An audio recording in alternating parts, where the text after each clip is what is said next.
I took a picture of one of my hats that I had, posted it on Instagram. The picture I took got 2 likes. And in my mind, something told me if those two people that just saw that hat bought that hat, that could have been like a $30 profit for me. It was then that I said, how the heck do I grow a following so that I can sell something? Hey everyone, I'm Burton and welcome to PropStream Pros, the podcast where we dive into the lives of real estate professionals who've made it. In each episode, we'll explore how they got started, challenges they faced, and the strategies that helped them succeed, so that you can learn from their journey and apply those insights to your own path. Whether you're just getting started or already building a portfolio, there's something here for everyone. So make sure to subscribe, follow, and join us as we talk to professionals who've made their own success.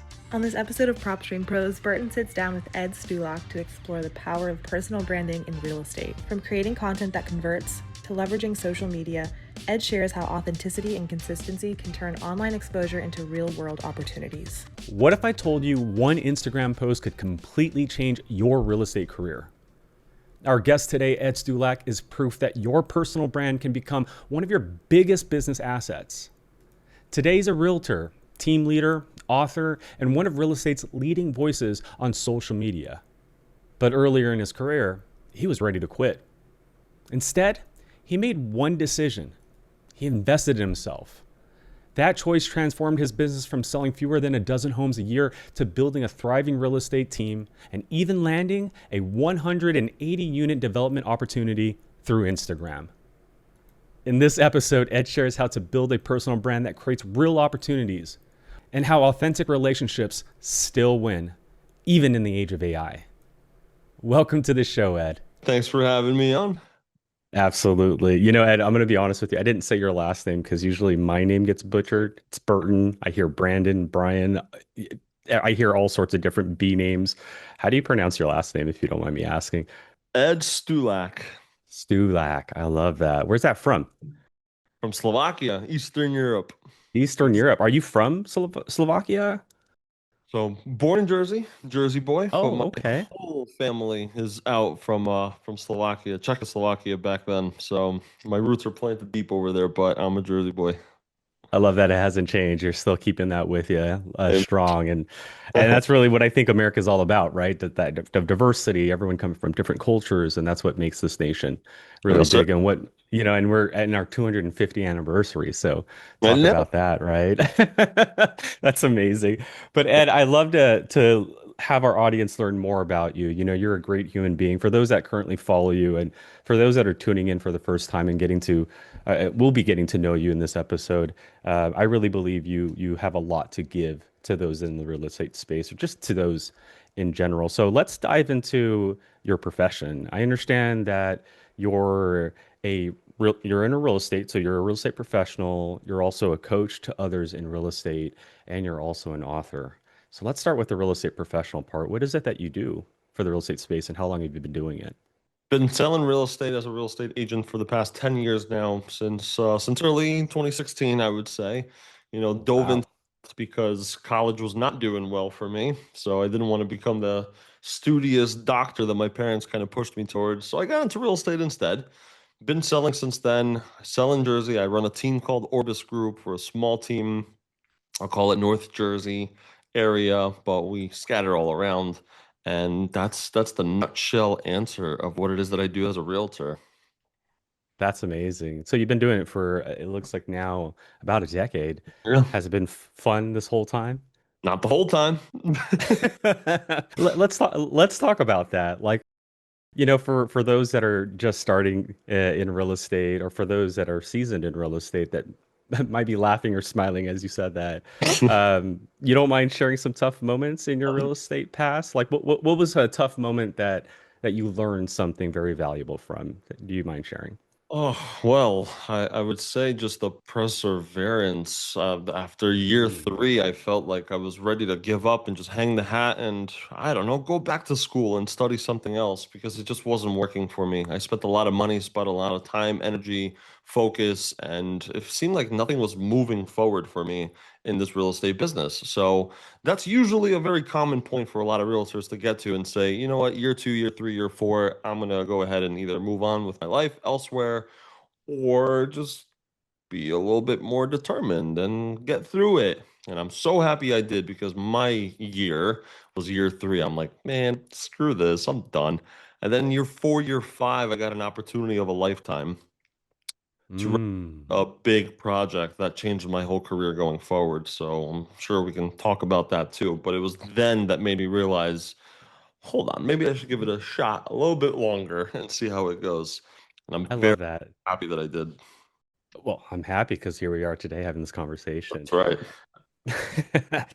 Let me ask you this.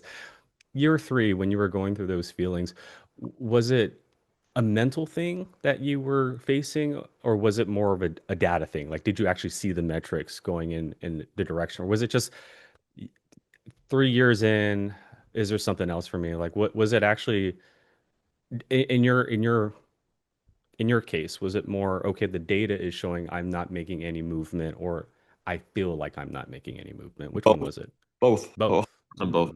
I felt like no progress was being made. I felt like it was not the direction I wanted to go in, and I saw statistically it wasn't going anywhere either. So like, what's the point? What am I going to just keep doing this and making, I don't know, 40, 50, $60,000 a year? I feel like there's a lot more. What am I missing? Why is no one Mm. showing me how to do it? And if I do need someone to teach me, I have to pay for it. I don't have money. What do I do? It's a round table of, damn, I don't know. I feel like I'm moving forward on a hamster wheel and not getting anywhere. So what's the point? And that makes me feel a different way, which I'm sure people listening, maybe the early rookies, could feel the same type of feeling. And that's fine to feel it. Just know if you continue to feel it, you're going to get to a point where you hit a fork in the road, either stay or go. And I was ready to go. Instead, I chose to stay, and I'm very happy I did because I did figure out my systems. I invested a little bit of that money that I wasn't making, but I found it, and I put it into coaching. I put it into the right systems. I put it into people that are helping me to move forward. So from that point on, I don't want to say it skyrocketed, but I also don't want to say that it did not sky. It did, for me to a whole nother level. I went from selling 8 to 9, maybe 10 houses a year to now, maybe 50 plus a year. So like something changed. It's possible. Just don't give up. I love that. Great advice. I have two questions that come to mind right off the bat. Do you believe at that time the mindset, because we talked about the feeling part and the metric part, right? The data part that you were seeing, and both were obviously heading in a direction. Do you feel like both fed into each other? That like once you started seeing the metrics, the mindset kind of shifted into the half glass full mindset, and then that just kind of spiraled into where it ended in 20, in on the third year? Of course, it's like going to the gym 3 times a week and not seeing a muscle. And now all of a sudden, week 8, you're like, oh, there it is. Right? There's that ab that I've been working so dang hard on. Like, okay, maybe I should keep this up. Like, of I course, love that. that's, and all of a sudden it's like, okay, it's working. Let's go. Let's go. But it's okay. Okay. There's going to be days where you have your cheat days, and right, that ab disappears for a second. Oh, Mm. hold on. Where'd it go? I start burying through your fat. You're like, come on, let me find it again. But yeah, that's kind of the progress of life. You got to keep going and then get the sale and get another and get now 3 at a time and now get 5 and then all of a sudden lose 3. Ooh, now lose another. Ooh, that's a deep pain. You don't want to feel that again. How do you get 10 so that when you do lose 3, it's okay? Or if you have 1 and you lose 1, it's not okay. So get more. How do you get more? Find your systems and so on and so forth. But I love that. Okay, so great. The mindset, I can feel it, like the resilience that you've endured and the positivity. You're like just everything you said in the last few moments definitely is more of that half glass full mindset, which is very, very important in our space and for those that are listening. Second question that comes into mind, you had very little, you mentioned, at that time, yet you invested in yourself by pouring into getting a coach. What was the reasoning? I mean, most people in that scenario where they don't have much really wouldn't have done that. I would say more than half that are listening, and myself included, would have not taken that step. What was it that made you say, okay, you know what? While I do have very little, I'm willing to invest into myself by getting a coach. What did you see? What did you feel? Or what did you know at that time that made you make that decision? I think feeling pain is something that needs to be experienced in order to know that is the time to make the pivot. It could be an emotional pain, mental pain, whatever. It's a pain, and you don't want to feel that pain no longer. So you got to make a change. Mine was simply I wasn't moving forward. There was no progress being made with sales. I wasn't getting the traction I wanted, the lead generation, the lead conversion, the focus, the expansion, the exposure, the advertising, marketing. Like, why am I not? What's wrong with me? That's what people feel, and that's I still feel that till today. My God, imposter syndrome is a very normal thing. So I feel it from time to time, and that's fine. Just don't let it kill you. Let it grow you. So I got to Mm. a point where that pain was really not pretty. I walked into my broker's office. I remember like it was yesterday. Walked into my broker's office. I said, "Hey, do you have a coach?" Just like that. And he's like, "I do." I'm like, can I connect with them? They're like, what do you want the coach for? I'm like, I don't know. I'm just seeing it all over social media. People are saying, get mentorship, get coaching. And I'm like, I think I should. I don't know. I know school didn't work for me. That was a different level of coaching and mentorship that I did not ask for. I didn't want that. My parents did. Now I'm asking for it in my own taste. I want to be tasting coaching, but for real estate, I think. So, like, can I connect with your coach? And he did. He said yes, connected me. And then about a week and a half so later, I get on a call with the coach. He interviews me, he talks to me, he asks me questions, and then he hits me with a $7,000 bill. He said, "This is what it's going to cost you for the remainder of the year." And at that point, I'm like, 7,000, I'm making barely that with a sale, which I'm not getting. So where do you expect me to get 7,000? And I was ready to just say no right there. And then I connected with one of his other coaches because he didn't have time for me. So he connected me to another gal. Her name is Kim.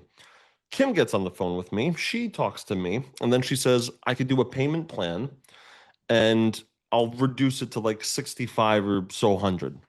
So now, okay, went from 7 to 65. But I'm like, you know what, Kim, I'm going to do something that I've never done before because if you want different results, you got to do different things. So I Mm. did. And I said, I don't know where I'm going to get the 6,500 from. I have like a closing coming up for 4,000. I'm going to ask my parents for the rest. I don't know. I'm going to try to figure it out, but like, I'll get it to you. Pretty sure I got it to her in a matter of 4 weeks or so because I sold something. I got money some. I don't know, but I had nothing in my account. So I gave it to her and I said, let's do this thing. Fast forward, that was 7 years ago or so, 6 or 7 years ago. I still have Kim. She is still in my back pocket, and I'm still working with her. She's helped me that much. So I am very glad that I did something different to get a different result that I never thought I would get or accomplish. So my point to this story is sometimes you might not have it, but like to figure it out. I love that. Yes, I Yeah. love that. And figuring it out, especially when it comes to investing in yourself, which is the key component there that I love. And I'm happy that you personally made that decision because fast forward, you're 10 years in, now you have dozens of employees, people that rely on you, people that you're pouring into, just like Kim poured into you.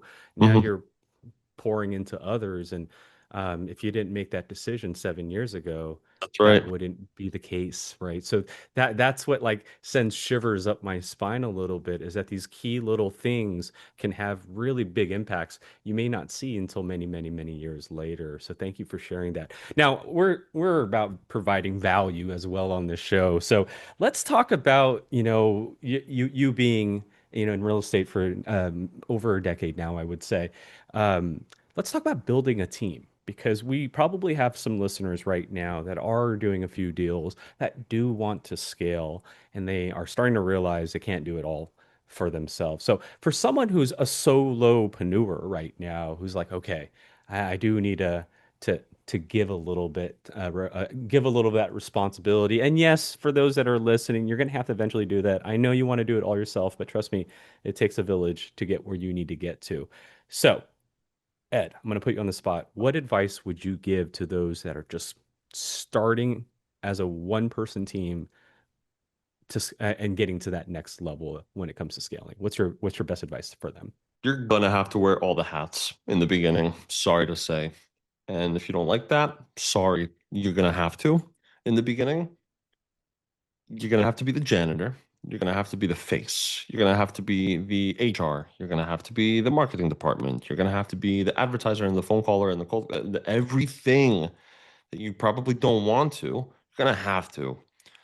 Once you go through those pains, because there are pains associated with all of those hats, you're going to Mm. find which hat you fit best. And you like this hat because it feels right, it fits right.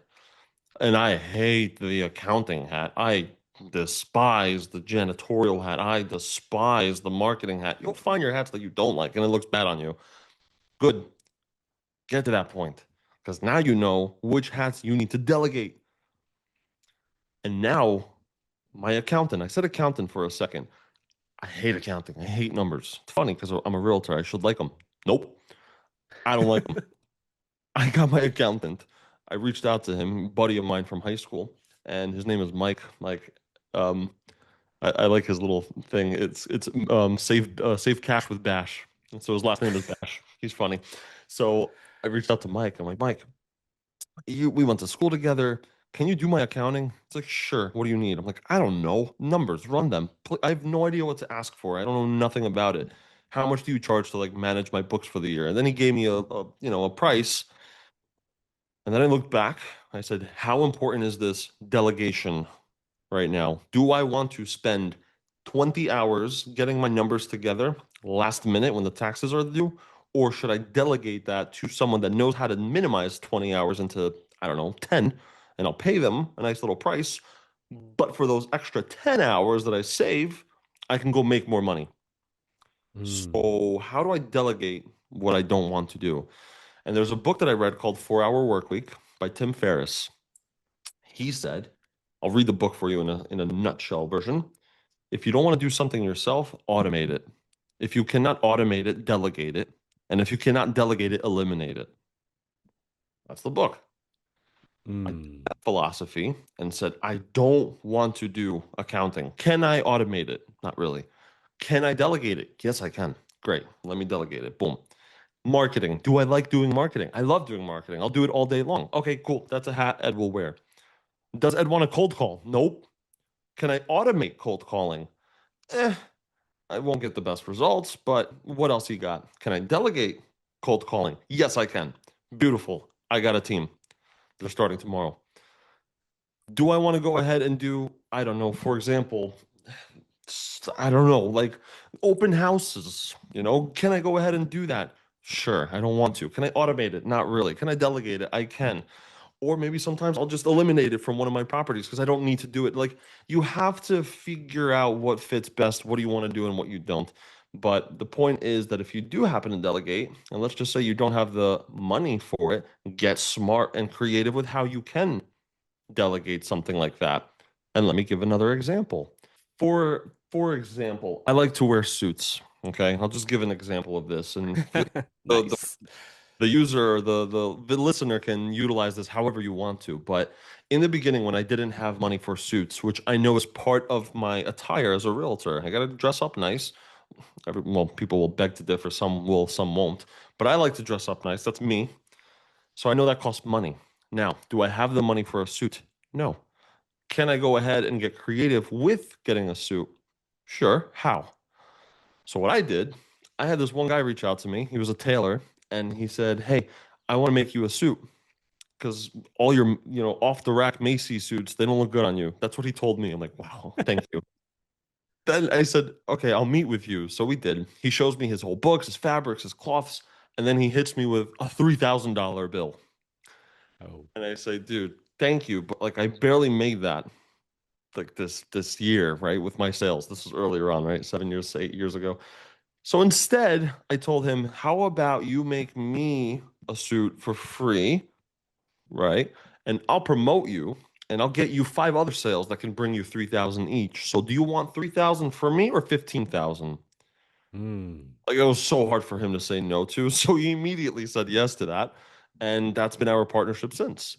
So I guess my point to Mm. that story is that for the solopreneur, get creative with how you can get collaborations like that, partnerships, get vendors to work with you. Get assistants, get transaction coordinators, get assistants, whatever you need in that sense. Figure out a valuable asset to give them besides just monetary. It doesn't always have to be monetary. It could be something else. I scratch your back, you scratch mine. But that's my super long-winded answer that No, no, very, very great answer. I mean, if I were to pull that apart, I think several things that you said were very key and very important. I love the whole, can it be automated? Can it be delegated? And, if not, then it needs to be eliminated. But hmm before that, you said something very important, and it's, I think, a very common mistake a lot of people go through when they start scaling or start trying to grow is that they grow too fast, and they don't know why. And then the company gets bloated, and all of a sudden, your overhead is pretty high because you have salary you have to worry about and benefits, and the company's not producing.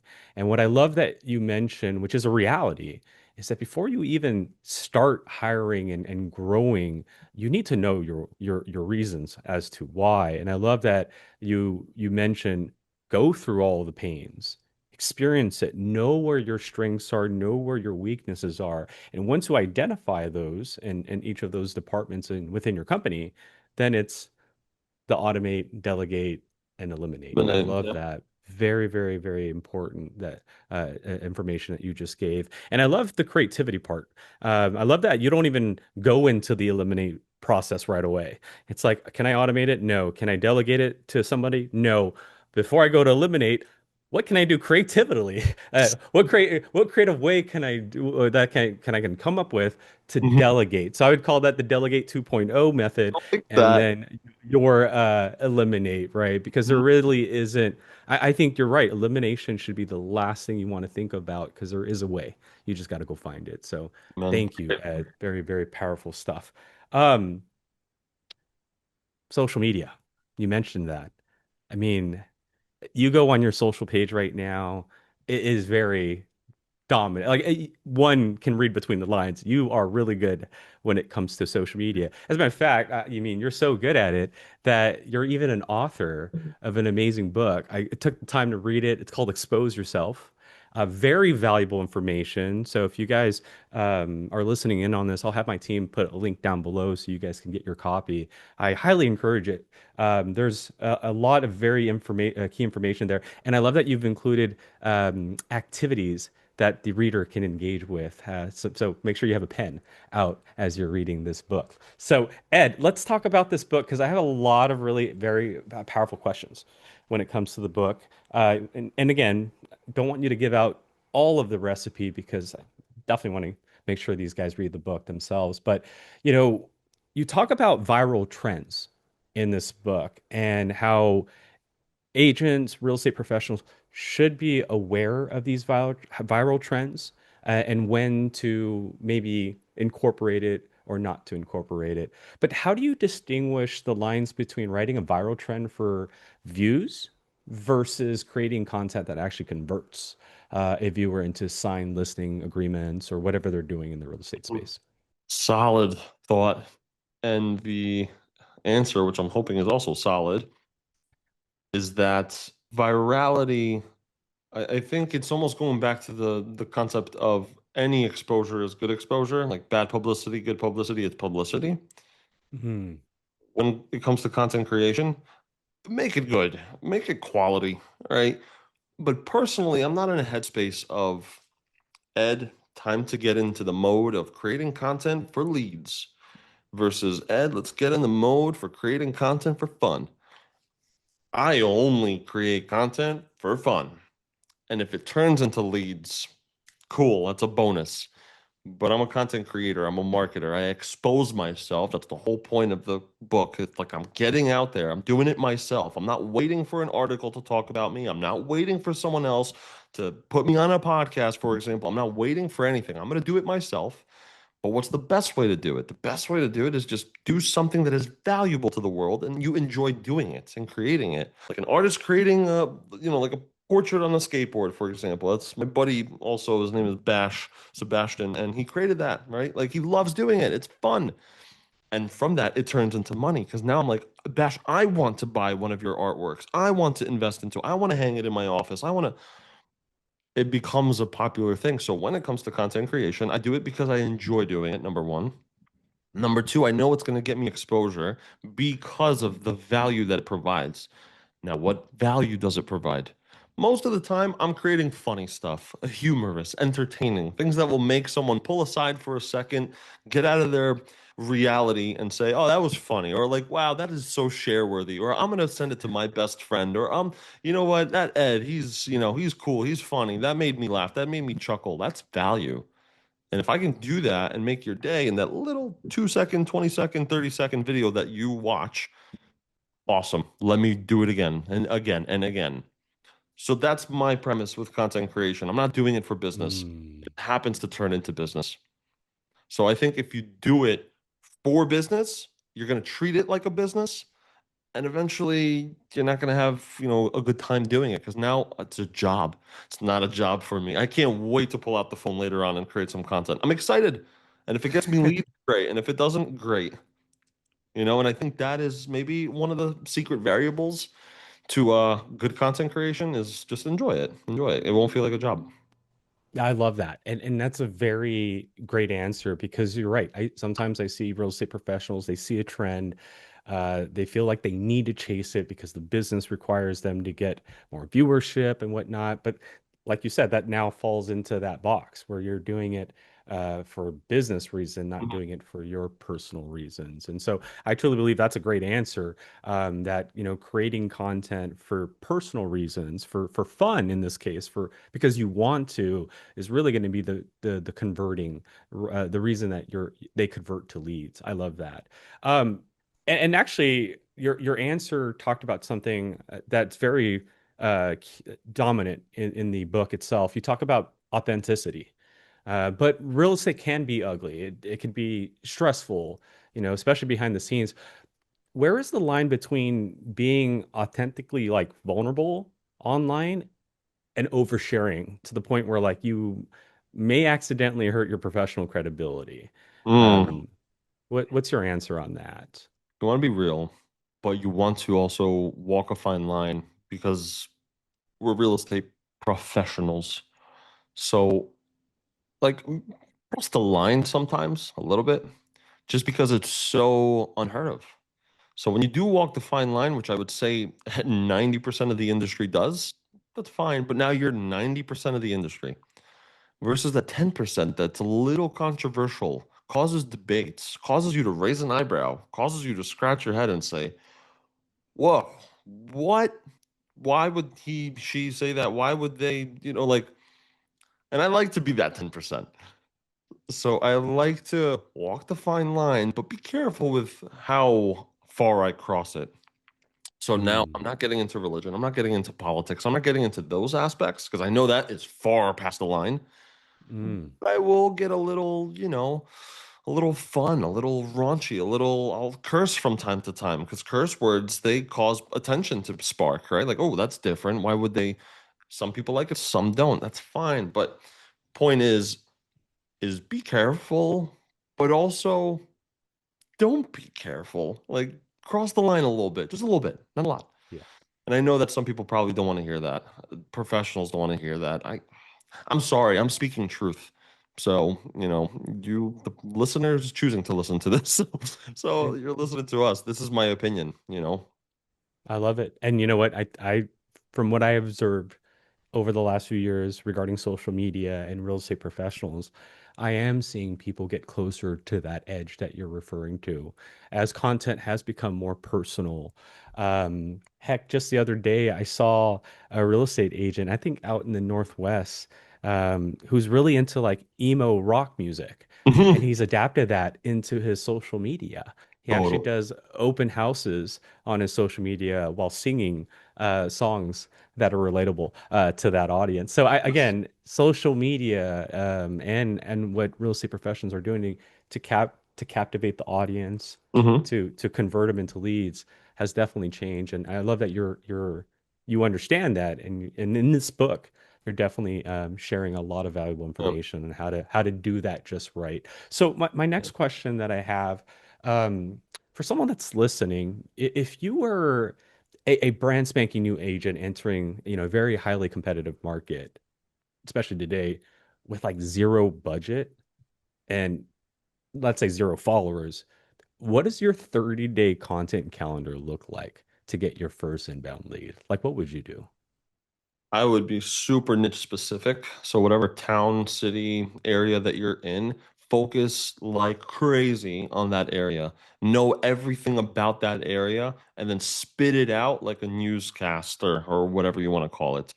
Be the local mayor of that area with the content that needs to be given to those that want to hear it. Like I'm in a town of 13,000 residents. I'm doing what I can to be considered like a local guy. So I'm creating all the content about the cafes. And here's four reasons why you should move to this area. Here's four reasons why you shouldn't move to this area. Here's things that you don't know about secret spots of this area. Like all that type of content is what I would be pumping out to show the locals that I know everything about this area. Hmm. And people think of you as the go-to guy. So that would be my 30-day plan. That's super, I guess I don't want to say super simple. It's a big pill to swallow. I don't want to lie to you and say, "Oh yeah, just go and start creating content for the next few hours about all of that." Like you got to learn, you got to study, you got to meet some people, shake some hands, ask around. But there's ways to get that done. So I think I would choose that to really generate leads and business sooner than later.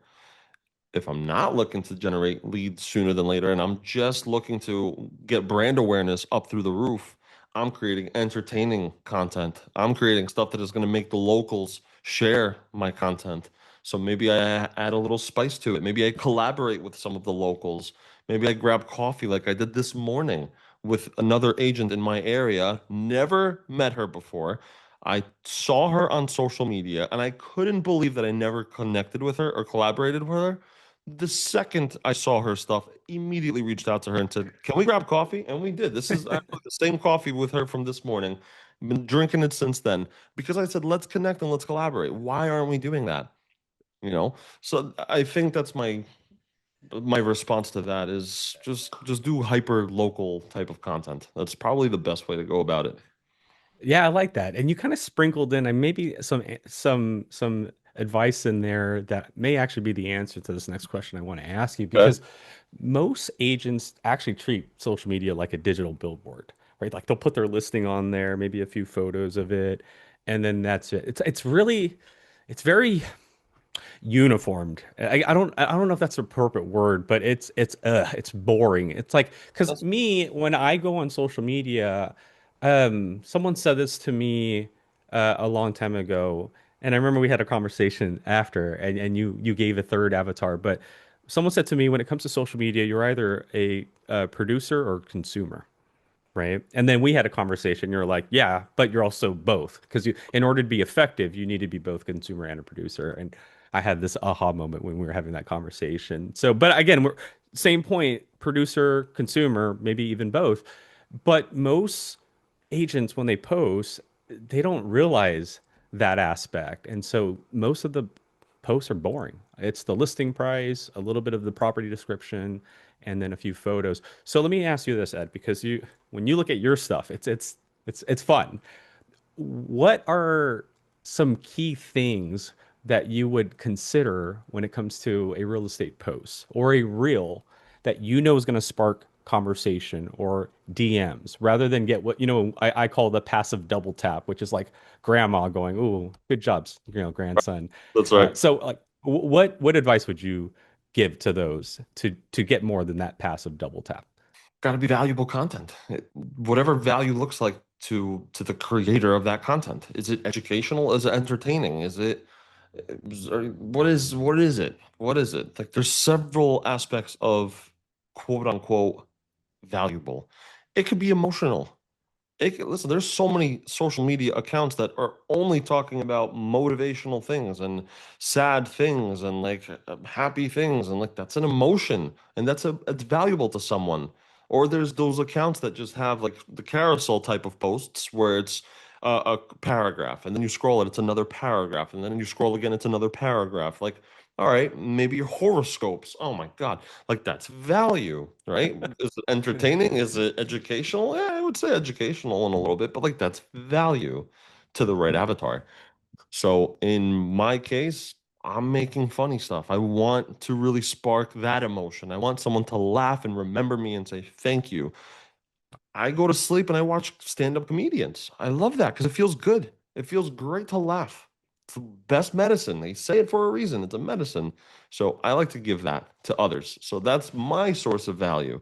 To the next person, it could be education. So you got to figure out your own and then give that, you know? I love it.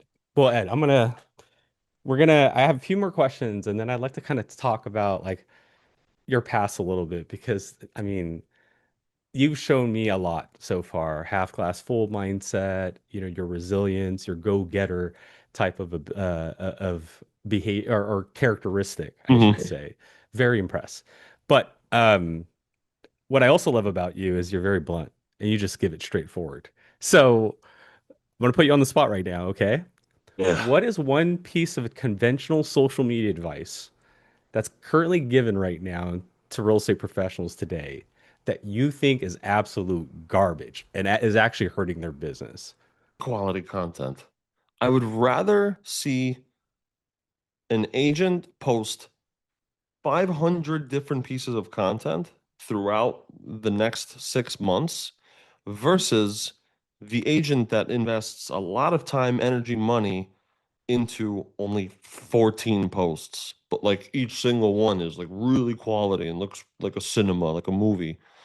I don't Mm. I only see 14 posts from that person, but I see 500 times of the other one. So you tell me, do you drive down the road and remember one billboard from that one random company? Or do you remember the billboard that is plastered everywhere? Mm. Tell me which one's more effective. Ooh. Ooh. Great, great response. No, great, really, because again, most people are probably in that mindset of quality over quantity, but you're on the opposite side. You're like, no, Yep. no, no, no, quality over quantity. And you gave a really good example of that. You're absolutely right. Like if you're driving down from like Orange County to LA County and you only have one billboard, what are the chances I'm going to remember you versus, Well, let's say In and Out, they have a billboard almost like whatever, right? So and it could be the I best like that. ever. It could be the most creative, beautiful, colorful billboard ever. It could be as big as you want it to be. I'm not, I don't know. I might have not been in the mindset when I drove past it to remember your really pretty billboard. Been in a Mm, very emotional state. I might have been, oh my God, I'm on a time crunch. I got to go to a meeting. I got to go to a family party. I got to go to this event. I'm not even looking at it. But what are the odds for my mental capacity to open up a bit and bandwidth to minimize for me to take in the next billboard that I see? Because I see it 13 other times. Now I'll be like, oh, mm. there's that. All right, cool. Moving on. And then I see it again. There it is again. And then I'm driving. I'm like, this guy is everywhere. What are they doing? So I think that is the answer to this segment is that quality over quantity. I think that is the thing that is constantly being preached out there, which I'm very quantity versus quality. Throw it out there, see if it sticks. If it doesn't, great. You have another opportunity to recreate another one. Do it again. Go, go, go. You know. I'm laughing, Ed, because I'm like picturing a team listening to this right now, marketing team listening to this, and they're just like erasing everything on their whiteboard. They're like, oh, they spent like the last 2 weeks making this elaborate little content, and just hearing what you said, they're probably like, dang, he has a point. It's just back to square one we go, guys. I love Sorry, that. guys.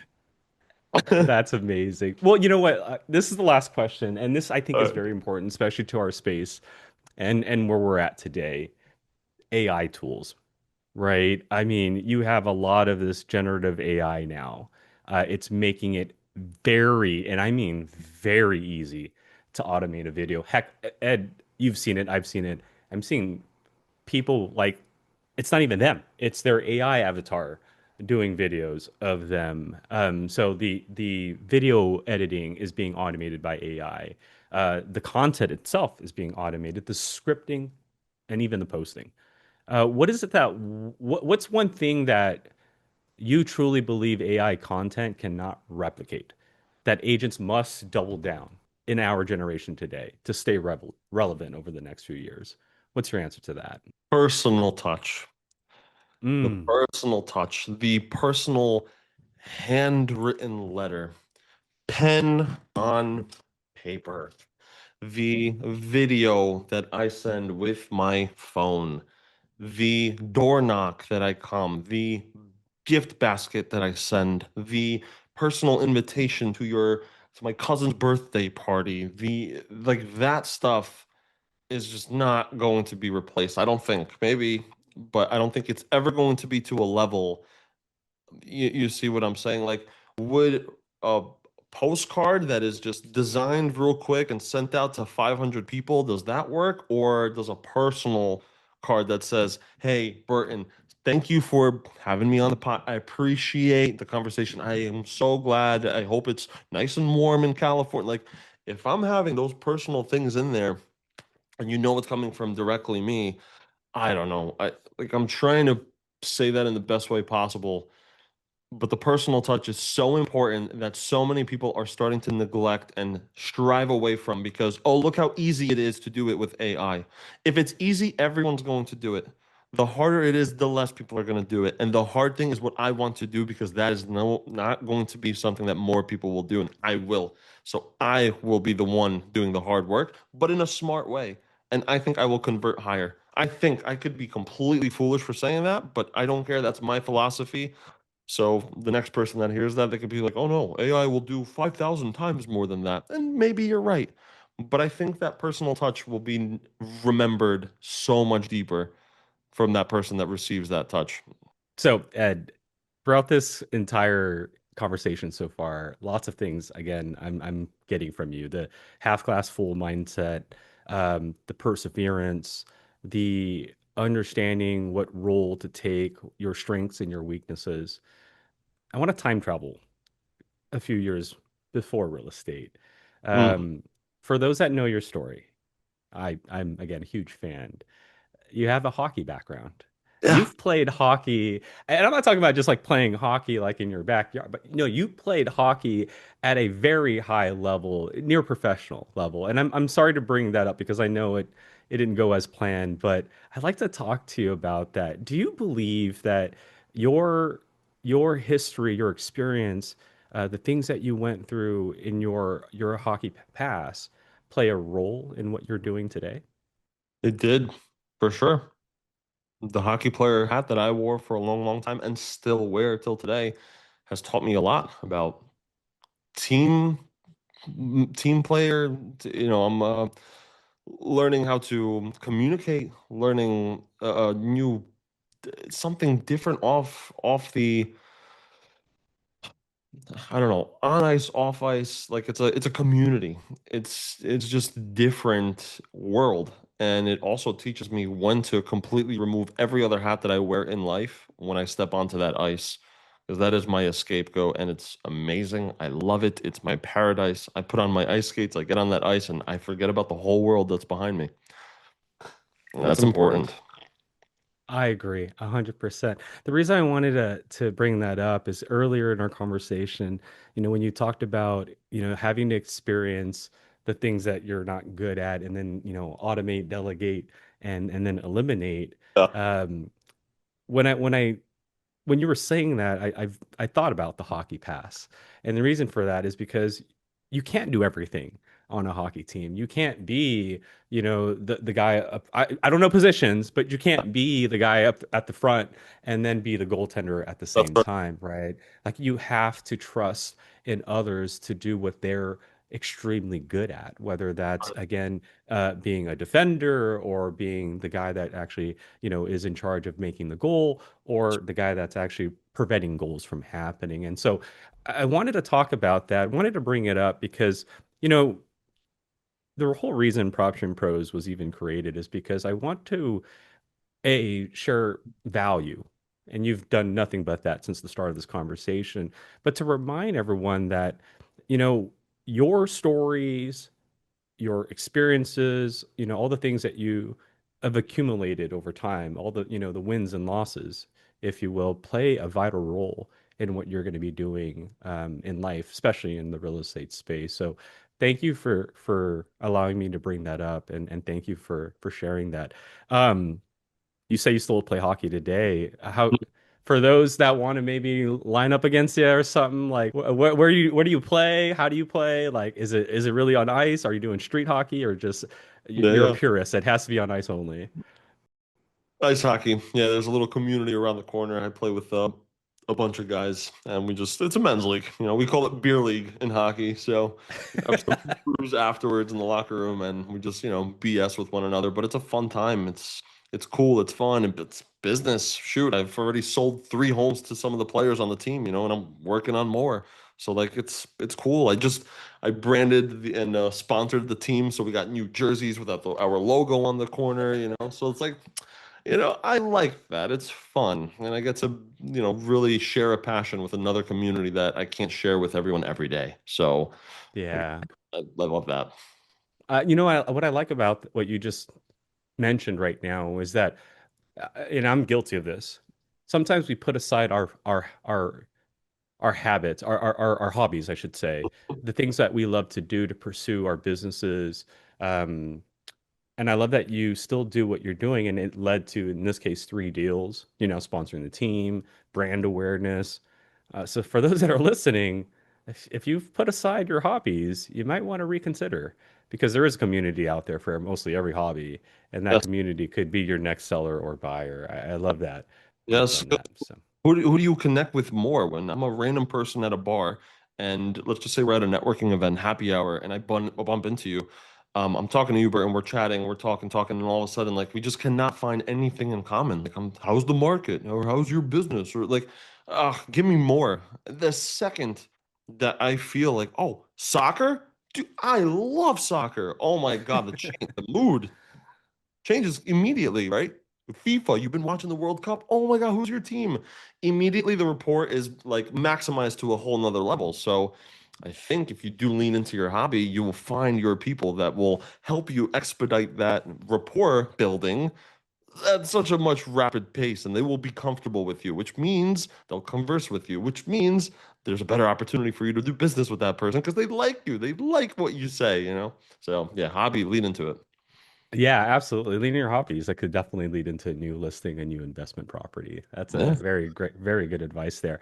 Um, did the social media come during hockey? Like, when did you start picking up being a social media master, I would say? Like, when did you go head in on the social media part? Was it during your hockey experience, or was it after?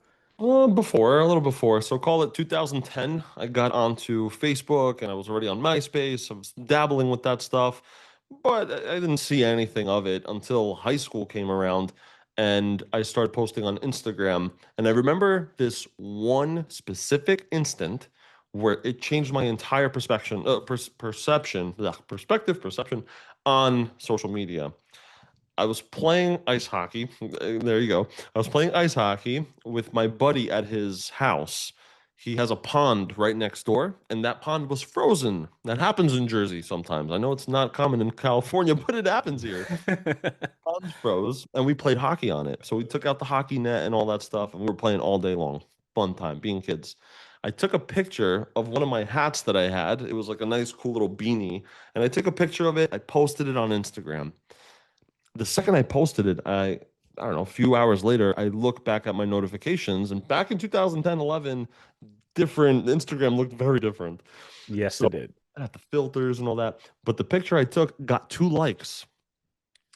And in my mind, something told me, whoa, if those 2 people that just saw that hat bought that hat, that could have been like a $30 profit for me with $0 marketing. Mm.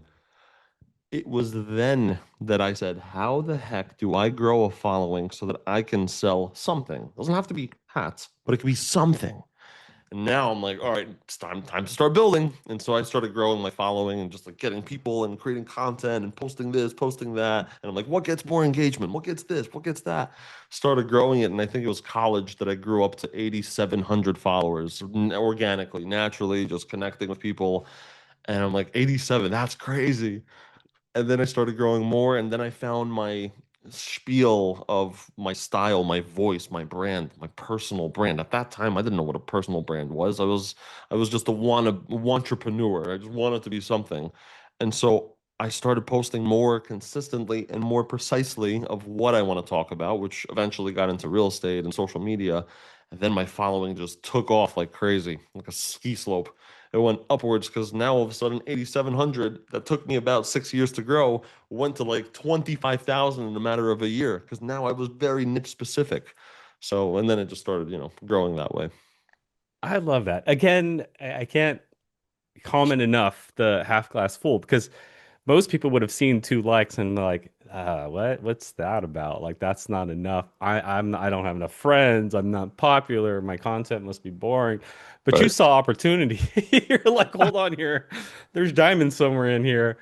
And I love that. Now, 16 years of trial and error and tweaking and turning knobs here and there. You've, I would say, nearly mastered it, in my opinion. Great stuff. Really great stuff. When would you say out of the 16 years, when would you say you like peaked as a social media expert? And what would you say is the reason? Like what would you say makes you very proud of yourself? Again, all different levels of experts out here, but like in your case, 16 years, if you look back at it, would you say you're 11, you're 12, maybe this year, and why would be your reason? What would be my question to you? I'm so far from an expert. Like, it feels good to Hmm. know that I am doing something different than most.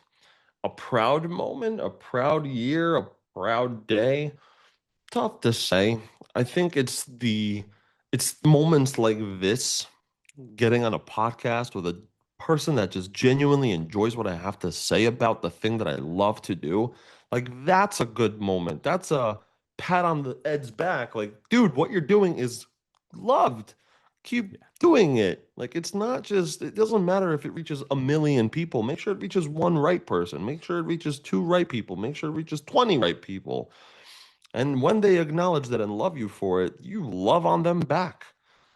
And like those are proud moments. So maybe an article, like if there's an article on my wall here. I made some ridiculous TikTok dancing in my parents' closet. And that was the cover photo that they ended up choosing as the article to put in Realtor magazine, which is a very big magazine. And like they chose that. That was awesome. I'm like, that video, really? That's what reckon okay. So I don't mind it. I like it's more of like a reassurance. It's like, yes, what you're doing works. And then of course there's days when they don't work. And I appreciate those too. Because I need to experience what a downfall feels so I can really love the up line, the upward trajectory of where it's gonna go next. Make a bad video. All right, we'll make a better one, Ed. Like, I don't know what to tell you. That one got bad views, get better ones, and so on and so forth. So did that answer? Yeah, no, it answered a lot and it gave a lot of information as well. We had a conversation off air a while back, and you said something to me that I thought was very eye-opening. You said something about everyone has a brand, but not, I don't know, am I close to that? Can you finish that statement for me?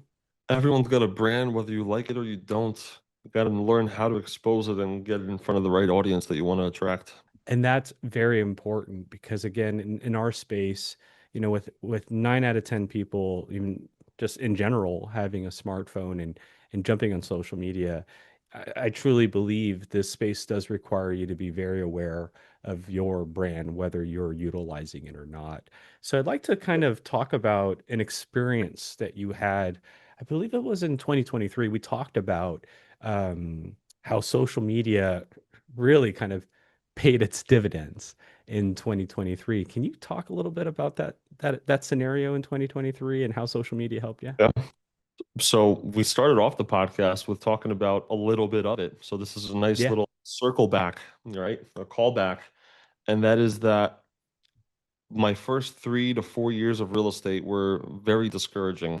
I thought eventually it was going to go upwards and work, and it just for some reason was not. Mhm. until the one thing I've been working on for so long, which was the social media side of things, the personal brand buildup, the exposure that I've worked on creating for myself, finally seemed to kind of peek through the blinds. And it was with a DM that I got from this realtor, and her name was Bayla. I always give her love because without her, sorry, I don't think I would be where I am today. So I'm very appreciative of her. She reaches out to me with a DM and says, Ed, I got these guys that are doing some big project out in a town called Somerville, New Jersey. Do you know where that is? Now, as an entrepreneur, I'm going to say yes, regardless if I don't know or no. I said, of course I know where that is, as I'm Googling Somerville, right? Oh, okay. And so I say, yeah, of course I can help out. What's up? And so she essentially says, hey, can you meet us at this project on Thursday morning? Okay. Fast forward, a few days goes by, I meet her and these guys that are building this big 180 unit apartment complex. Now, at the time, I was selling just your single family home, your condo, townhouse, maybe a rental from time to time, but otherwise, a 4-story, 180 unit apartment complex? Excuse me? But I said, okay, sure. And I had to act the part like I knew what I was doing. And so I Mm. met them. I had my little folder. I came in there with a listing appointment thinking it's a single family home or something. They didn't warn me it was going to be a dirt site with a trailer in the middle of it all saying, hey, we're going to interview you for this project. But I put on my big boy pants. I said, let's go. I'm going to say yes to this regardless. If it turns out great, great. If it doesn't, great. At least now I know. So I go into that trailer. They sit me down. These developers, they are hardcore New York City developers. All right. Inside, I'm frightened like a little girl. On the outside, cool, calm, and collected. What's up? What do you guys got? Right. Yeah. And so we're going at it. They're interviewing me. They're asking me 21 questions. Ed, tell us about the demographic of this area. Ed, what is your marketing campaign going to look like? Ed, what do you think is going to be what's your absorption rate? And they asked me my absorption rate. Burton, I swear to God, when they asked me my absorption rate, immediately without hesitation, I said, 10%. And they looked at each other and they were like, okay, not bad. In my mind, I said, what the hell did I just say? 10%? I was just gonna say the same. I was like, What? what's an absorption rate? What did I just say 10% to? But I'm again cool, calm, collected because they obviously like that answer. So I'm like, and now let me tell you where I get 10% from, because that's a common question when I tell this story, which is not often. But they were like, why 10%? Because when I was in the music industry, which was a little bit, years before real estate, I was in the music industry for like a second. The booking fee was 10%. If you ever cold call and you have to call 100 people because 10% will actually convert. So my Okay. mind, I'm like, 10% is a good number. I'm like, 10%? That's literally why I answered that. But I guess the story to this is that I got an actual deal from Instagram that changed my entire life, because that 180 unit turned into another several hundred over the years because of Oh turn. wow. And owners were looking to sell and move into the apartment complex. Tenants that were living in the apartment complex were ready for their next chapter of ownership. And I just went under contract last night with a tenant that has been there for 3 years. And now they're like, we want to buy something ourselves. And I just got them a deal yesterday. Like, it's so cool to know that I'm helping so That's many families move around. So, like, when someone tells me Instagram doesn't work, I'm like, boy, do I have a story for you. Like, let me tell you, you know? yeah, that is definitely a story. And thank you for sharing that, because when you told me, I was like, 180 units, social media, that's insane. But again, you would have never experienced that if you would have never doubled down on, really studying social media, being authentic. I think that's the important part here, because they did interview everybody. They saw your authenticity. They saw just who you were. Now I get you were kind of frightened on the inside, but I'm going to be real with you. I think that's normal for everybody. I think Yes. everybody that would have gone into that little um, developer the True. mobile thingy. Yeah, the trailer. I think they would have all experienced that, Yeah. but you knew you had value to bring, and you did. Fast forward, here we And are today. know what? I don't know which video it was that Bela said, "Ooh, that's the one that I'm always going to remember Ed for." I don't know which one it was. I really don't remember. And honestly, back to what I was saying before, I don't care which one it was because I'm posting so much. And that's what my quantity over quality is going to beat out everyone because I posted a lot. So I'm not going to ask her which video was it that made you think of me. No, no. You Mm. saw that one, you're going to see 1,000 more. Watch. I Think of love it. me. Man, that's a good story, a great one. And again, kudos to you. Kudos to you for not walking away 7 years ago. Kudos for you for doubling down, really investing in yourself by getting Kim, your coach, learning, through experience, the ups and downs of and the do's and don'ts in social media. That obviously led to the 180 unit deal. But prior or even after, the team that you're building now, the brokerage, the pouring in, the book that I'm sure has inspired thousands, maybe hundreds, maybe even millions. Um, Amazing work, Ed, and that's all because you didn't give up. I love that. So my last question I want to ask you, and then I'll give you an open mic because I'm sure you have something to give to the audience as well. But I want to hear your advice to someone listening. What would you say to them to help them remain consistent when the momentum isn't there at the moment? I'm gonna go back to my favorite artist in this world, which is Pablo Picasso. I like his, it's not even the artwork that I like. I like his persistency and his brand that he's built up for himself that remains hundreds of years later. Pablo said, good artists copy, great artists steal. Pablo stole his style from another artist. But the one thing that that other artist didn't have was a personal brand. It wasn't strong enough. And why is Pablo remembered? I don't know. Maybe it was one thing that he did that made him really shine through everyone else out there. I don't know what it was. I didn't live in that time. I'm just going off of books and what social media tells me. But Pablo said, "Good artists copy, great artists steal." Now, taking that concept, when I ever get into a point where I hit writer's block, I get discouraged. I'm not interested in doing content. I look at what other artists are doing, I see what works, and then I go and steal it, but I do it in my own way. I know that sounds really like blunt. It's not stealing. It's not like I'm copying and like exactly. It's the it's the style, it's the concept that I'm stealing.